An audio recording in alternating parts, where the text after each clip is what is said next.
Começar com a minha apresentação, falar sobre minha área de pesquisa, né, que é desenvolvimento de abordagens de verificação baseadas em métodos formais. Então, tentei responder aí aquela pergunta, né, de qual o impacto dessa pesquisa aí nos 10 anos. E ela foi a pesquisa do meu doutorado e já estou derivando aí outras coisas a partir dela, né, tocando. E espero aí vocês tenham uma ideia aí do que a gente vai gerar daqui a 10 anos, espera gerar, na verdade, e também como está hoje, né? Mostrar o status de como essa pesquisa está hoje ainda, caminhando. Primeiro, claro, falar um pouco da motivação dessa pesquisa. Então, tem aquela velha máxima aí de Bowie, né? Que ele fala do custo de correção de bugs, né, ao longo do processo de desenvolvimento, que se torna bem mais caro à medida que você vai ficando mais próximo aí da entrega, ou depois que entrega o produto, né? Então esse custo pode chegar até 150 vezes o custo que você corrigiu aí na fase de requisitos. Então, qual é a motivação aqui? Quanto mais cedo, né, eu possuir técnicas de verificação e validação, eu vou reduzir um bocado de coisa, né? Não só botei ali dinheiro, mas esse dinheiro, na verdade, ele pode ser derivado aí de redução de custo de esforço, né, pessoal, para tratar esses erros.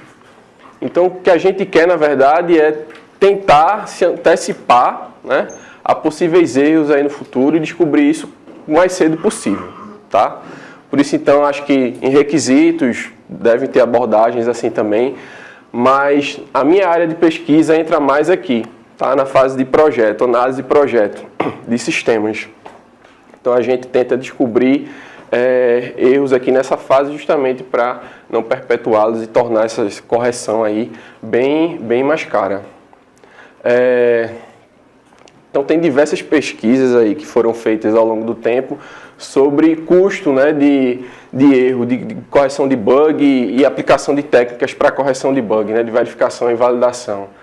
Então, esse do nicho é bastante famoso aí, faz um tempinho já, né? 2002, mas erros aí de software custaram a economia dos Estados Unidos de 59,5 bilhões, né? Então, bastante grana aí. Tem essa referência de Boris Bezer, que é bastante antiga também, mas que acredita-se que ainda se mantém esse valor aí de 50% do custo de desenvolvimento gasto em testes. Hã? Já? Essa outra aí de 46% de respostas de pessoal envolvido em desenvolvimento, né, disseram que 30% a 50% foi gasto em teste, né? Então, bastante grana aí, gasta no processo de desenvolvimento, é usada para verificar e validar software hoje em dia, né, para justamente você prover software de qualidade. Então, a ideia aí, né, vamos testar, né? Já que a gente tem como economizar, então vamos testar, juntar a nossa equipe aí de teste, só que teste não é exaustivo, né? A gente consegue provar que um software está correto somente com teste, né? Tem aquela frase de Dijkstra que diz que justamente teste você só prova, não consegue provar a ausência de falha, garantir a ausência de falha, só a sua existência, né? Então alguns exemplos aí de onde falhas aí de software geraram problemas graves aí de mortes, né, de pessoas, né, ao longo dos anos, né? Quedas de aviões, radares, diversos problemas aí de software nesses mecanismos e causaram aí diversas, né, altíssimas taxas aí de mortes. Então, software crítico hoje em dia precisa de um processo de validação e verificação bastante pesado. Então, só teste não é suficiente, tá? Então, o que é que eles usam? Que tipo de abordagens usam? Usam diversas abordagens, dentre elas os métodos formais, né? Para garantir corretude e garantir confiança nesse sistema, né? Para que não cause essas mortes aí. Só que qual o problema? Quando a gente fala de métodos formais, para nossos alunos, para os nossos colegas professores, para o pessoal da indústria, aí é que entra, né? Eles imaginam uma carinha assim, né? Então, essa pesquisa, né, basicamente o que ela tenta fazer é botar uma maquiagem aí nessa carinha aí para deixar ela mais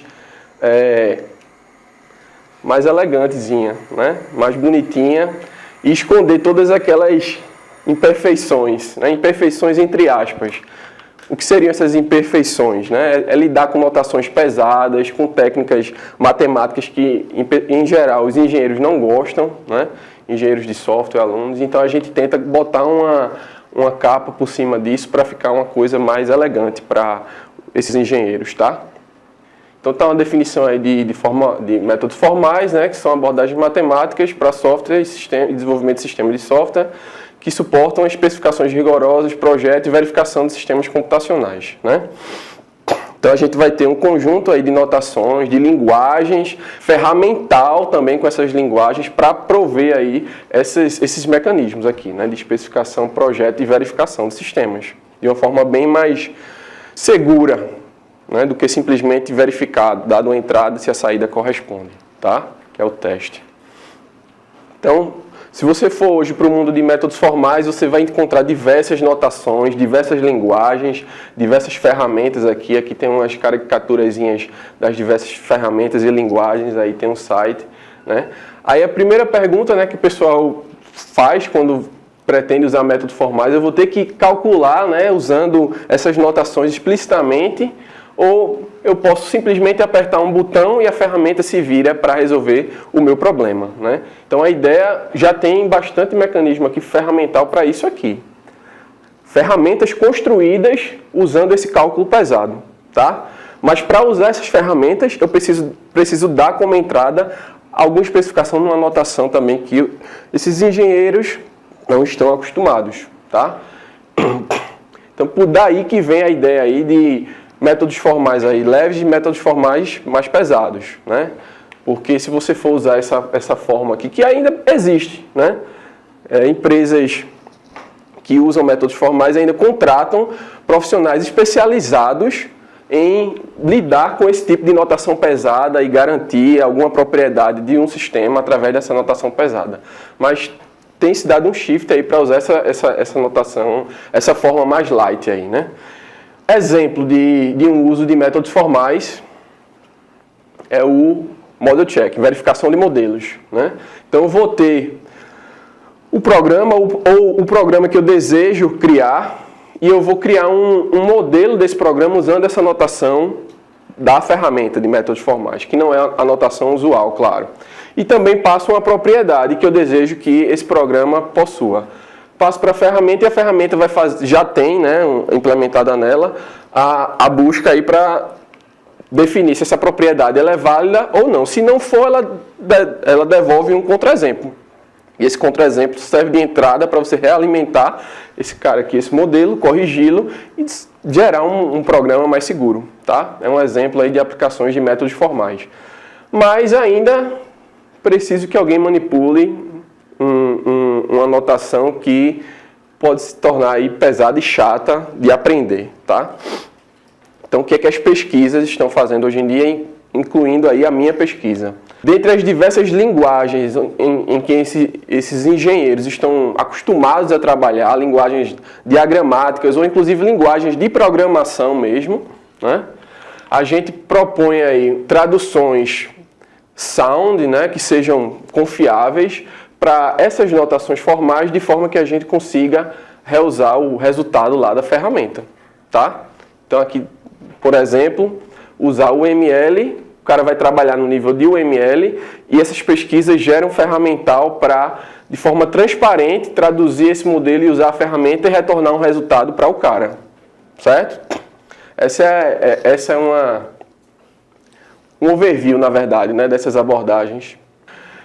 Um exemplo aqui é justamente esse artigo vai ser publicado, foi aceito agora no SBMF, a gente vai apresentar mês que vem, em novembro, né, onde eu faço justamente esse caminho. Então eu faço verificação de refinamento em diagramas de sequência. Eu proponho, na verdade, verificações de refinamento, porque a UML não tem isso bem definido. Então, baseado nos usos dos engenheiros de software, a gente propõe, né, essas verificações de refinamento, só que ela é mapeada nas verificações formais de CSP, que usa a ferramenta FDR. E essas verificações de CSP, se eu fosse aplicá-la ela diretamente, não serviria. Tá? Na verdade, eu tenho que fazer alguns mecanismos aí usando as notações de CSP para dar um resultado de refinamento a nível de UML, diagrama de sequência. Tá? Aí, para terminar, né, vocês podem pensar, tá, esse negócio é muito acadêmico, não deve ter muita aplicação na indústria, né, deve ser uma coisa bem limitada, e, na verdade, não é assim. Aqui estão alguns exemplos de players, aí, grandes players aí, que estão usando métodos formais, né, nos seus processos de desenvolvimento. Então, tá, não é só NASA, Airbus, que tem software crítico, não. Facebook, Amazon também está usando métodos formais para garantir aí sistema com qualidade no final, certo? Aqui é o exemplo da Amazon. Eles estão usando ferramentas de verificação de modelos para justamente detectar esses erros aí nos seus sistemas aí de web service, etc. Né? Então, não é uma coisa simplesmente acadêmica, né? Tá tendo bastante prática aí. Se a gente for nas principais conferências de engenharia de software, hoje em dia sempre tem papers de aplicações de métodos formais, né, na indústria, ok? Então, basicamente é essa a ideia.